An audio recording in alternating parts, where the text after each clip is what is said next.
औज़ुबिल्लाहिमिनश्शैतानिर्रजीम बिस्मिल्लाहिर्रहमानिर्रहीम। Dear students, अस्सलामु अलैकुम। आज की अच्छी बात, हज़रत मोहम्मद सल्लल्लाहु अलैहि वसल्लम से किसी ने पूछा कि जन्नत कितनी दूर है, तो आप सल्लल्लाहु अलैहि वसल्लम ने फरमाया जन्नत 2 कदम के फासले पर है। पहला कदम नफ्स पर रख दो, दूसरा कदम जन्नत में होगा। डियर स्टूडेंट्स, आज हम टॉपिक 14.9 पढ़ेंगे, कम्बिनेशन ऑफ रजिस्टर्स। ये इसकी सारी करैक्टरिस्टिक्स आपने याद करनी है। मैं आपको आज सिर्फ मैथमेटिकल करवाऊंगी, लेकिन आपने याद सारा करना है। इस तरह के कम्बिनेशंस दोनों हम कैपेसिटर्स के लिहाज से पढ़ चुके हैं, इसलिए आपको इसमें ज़्यादा मसाइल नहीं होने, बस थोड़ा बहुत मैथमेटिकल फ़र्क पड़ेगा। इसको हम देखते हैं। सबसे पहले तो बेटा हम देखेंगे कम्बिनेशन कितने तरह के होते हैं। कम्बिनेशन सीरीज और पैरेलल, 2 तरह के कम्बिनेशन होता है जिसमें हम एक से ज़्यादा चीज़ों को अटैच कर दें, यानी कि जब हम इसमें सीरीज़ कम्बिनेशन रजिस्टर्स कर रहे हैं तो हम इसमें एक से ज़्यादा रजिस्टर्स को अटैच करेंगे। रजिस्टर की सिंबल ये होती है, इसके 2 एंड्स होते हैं।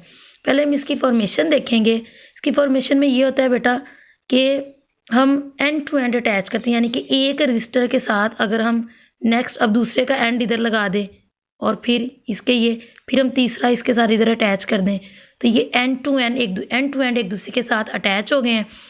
अब हम इनको एक सर्किट में जोड़ देंगे, इसके साथ वोल्टेज लगा देंगे, की लगा देंगे, तो ये हमारा सीरीज़ कम्बिनेशन बन गया।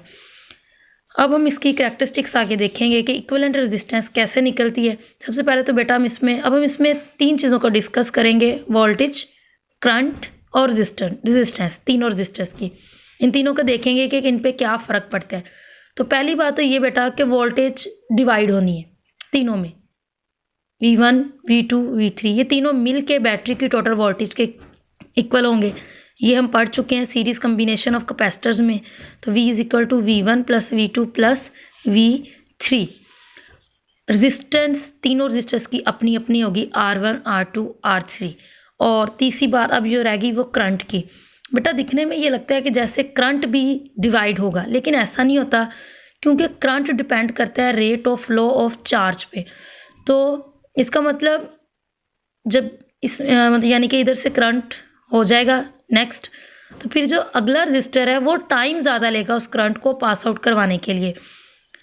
तो और फिर इसी तरह तीसरा, इस फॉर्मूला के लिहाज से I = Q/T, क्योंकि करंट डिपेंड करता है rate of flow of charges पे। इसका मतलब करंट रहना तीनों में, यानी कि तीनों रजिस्टर्स में से सेम ही है, और बस जो फ़र्क पड़ना है वो टाइम का फ़र्क पड़ना है। अब हमने ये फार्मूला पढ़ा हुआ है, V = IR। अगर हम इसमें V1 की जगह IR1 पुट करवा दें, V2 की जगह IR2, V3 की जगह IR3, I कॉमन ले लेंगे, R1 + R2 + R3। और हम ओहम्स लॉ में हम ये पढ़ चुके हैं कि V = IRE। RE यहाँ पे इक्विवेलेंट रजिस्टर को शो करवा रहा है। हम V की जगह IRE पुट करवा देंगे, I इससे कैंसिल हो जाएगा, इधर बच गया RE। तो RE = R1 + R2 + R3। और अगर हम इसी तरह इसको n नंबर्स के लिए करवाएं तो RE = R1 + R2 + R3 + so on Rn। यानी कि हम ज़रूरी नहीं कि हम एक कम्बिनेशन में 3 ही रजिस्टर रखें, हमारी मर्ज़ी है, हम जितने मर्ज़ी रखवा सकें। बट इसमें जो मेन चीज़ें याद करने वाली हैं, पहली बात तो ये कि आपकी ये सर्किट डायग्राम बिल्कुल ठीक होनी चाहिए। इसमें बैटरी का बहुत ज़्यादा ख्याल रखना है। बच्चे क्या करते हैं, इधर माइनस कर देते हैं, इधर प्लस कर देते हैं, इस तरह, और करंट का फ्लो इधर से ही हो रहा है, फिर इससे जो है वो सर्किट डायग्राम गलत हो जाती है। उसके बाद आपने इसमें 3 चीज़ों का ख्याल रखना है, वोल्टेज का, करंट का और रेजिस्टेंस का। रेजिस्टेंस तीनों की अपनी अपनी होगी, यानी कि अलग अलग होगी। वोल्टेज तीनों में डिवाइड होना है और करंट तीनों में से सेम होना है।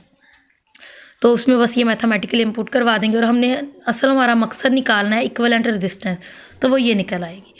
आपने सारा याद करना है, पेपर पॉइंट ऑफ व्यू से ये इंपॉर्टेंट क्वेश्चन है। और मैंने तो बस ये आपको मैथमेटिकल करवाया है, लेकिन आपने इसको सारा याद करना है। और यानी कि इसकी आपने पहले भी ये गलती की थी कि पेपर्स में आपने जस्ट मैथमेटिकल फॉर्म लिख दी थी, लेकिन आपने मैथमेटिकल फॉर्म नहीं लिखनी, बल्कि ये सारा अंदर वाला याद करना है।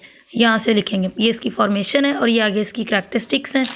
यहाँ तक आप इसको याद करेंगे और इस एग्जाम्पल को भी देख लीजिएगा।